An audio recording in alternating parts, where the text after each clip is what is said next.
लेकिन हम लोग को इस बात का दुख है कि ये सरकार कितनी गूंगी बेरी है। दलितों की आवाज़ नहीं सुनते, आदिवासियों का आवाज़ नहीं सुनते, ना मुसलमानों को ना अति पिछड़ा को। इस बात को समझना जरूरी है साथियों। धर्मेंद्र प्रधान बिरयानी खा रहे हैं बैठ के। अरे आपका यहाँ पे सोनम वांगचुक साहब कहीं न कहीं भाई चंद्रशेखर आजाद जी ये लड़ाई अब मजबूती के साथ लड़ेंगे और दिखाएंगे कि ये इस बार कहीं न कहीं बिरयानी खा रहे हैं बैठ के। अरे आपका यहाँ पे सोनम वांगचुक साहब कहीं न कहीं 17 दिन से भूख हड़ताल पे बैठे हैं और आप यहाँ पे बिरयानी खा रहे हैं। ये शर्म की बात है। अगर इस देश में यूथ अगर आपको सत्ता में बैठा है, जन आंदोलन क्यों नहीं बन रहा है? ये जो आंदोलन जन आंदोलन ही होगा। अब ये आगाज हो चुका। बार बार बोलते हैं कि 1974 अब 2026 में हम लोग दोहराने का काम करेंगे, क्योंकि अब ये हम लोग फिर से जयप्रकाश नारायण के जैसे ही शीर्ष नेतृत्व पर चलेंगे और बड़े भाई चंद्रशेखर आजाद जी ये लड़ाई अब मजबूती के साथ लड़ेंगे और दिखाएंगे कि ये इस बार कहीं न कहीं। अरे सोनम साहब की हालत जो गंभीर होती जा रही है, आप कह रहे हैं कि लड़ाई लड़ेंगे, क्या उनका जो है वो निकालोगे? बिल्कुल सांसें सोनम सर को देखो, वो व्यक्ति ऐसा व्यक्ति है जब तक इस देश में ये लोग सोनम सर जब तक इस्तीफा नहीं दिलवा देते, आखिरी सांस की कतरा कतरा के लिए लड़ेंगे ये व्यक्ति। लेकिन आपने अगर ये सरकार चाहती है एक व्यक्ति मर जाएंगे तो ये यहाँ के जितने यूथ हैं और लोग डर जाएंगे। 750 किसान मांगे तो नहीं हटी थी सरकार ये। लेकिन आप हटेगी। आप धर्मेंद्र प्रधान को हटना पड़ेगा, क्योंकि अगर नहीं हटेंगे तो ये जन आंदोलन होगा।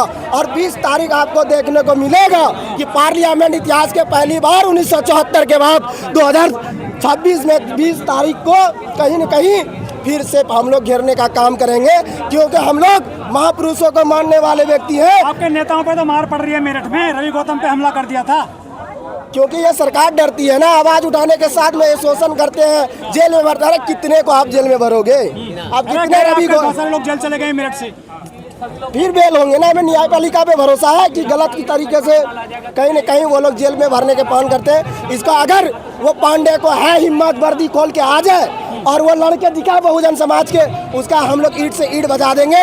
हम लोग संविधान को मानने वाले व्यक्ति हैं, इसलिए उसका वर्दी का सम्मान करते हैं। अन्यथा वो वर्दी उतार के आ जाए। क्या रोड पे आंदोलन करने वाले व्यक्ति कीड़े मकोड़े हैं क्या? तो सिंटू भाई के रोड जाम करोगे आप?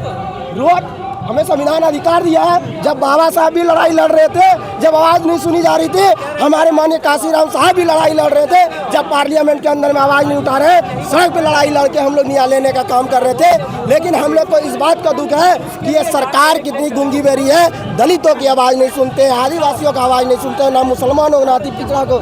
इस बात को समझना जरूरी है साथियों। लेकिन ये लोग तानाशाही सरकार है। ये चाहते हैं इस देश में हम वन नेशन। यहाँ पर मुद्दा कुछ और है, यहाँ तो मुद्दा कुछ और है। देखो ना, यहाँ पे ये लोग सोचते हैं कि कुछ लोग आंदोलन कर रहे हैं। आप बता रहे हैं कि कोई भीड़ नहीं आ रहा। अरे भैया, जो सक्षम है दिल्ली के अंदर में आने के लिए वो आ रहे हैं। पूरे देश में प्रोटेस्ट होगा। ये अब हमारे भीम आर्मी आजाद समाज पार्टी के व्यक्ति ने जिम्मेदारी उठा ली है। मतलब अब पूरे देश में आंदोलन।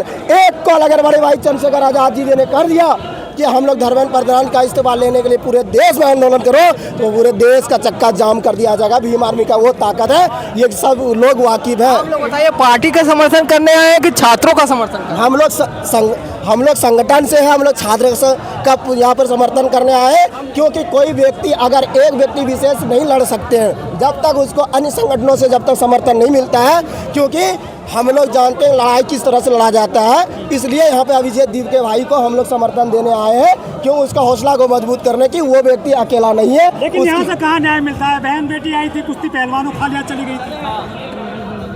देखिए उस समय क्या हुआ था। उस समय ये लोग कहीं न कहीं तानाशाही सरकार है। कुश्ती पहलवानों के साथ में वोट मिल रहा है हमारे मजे से। वोट नहीं मिल रहा। ये कहीं न कहीं ईवीएम सेट करके हैक करके ये लोग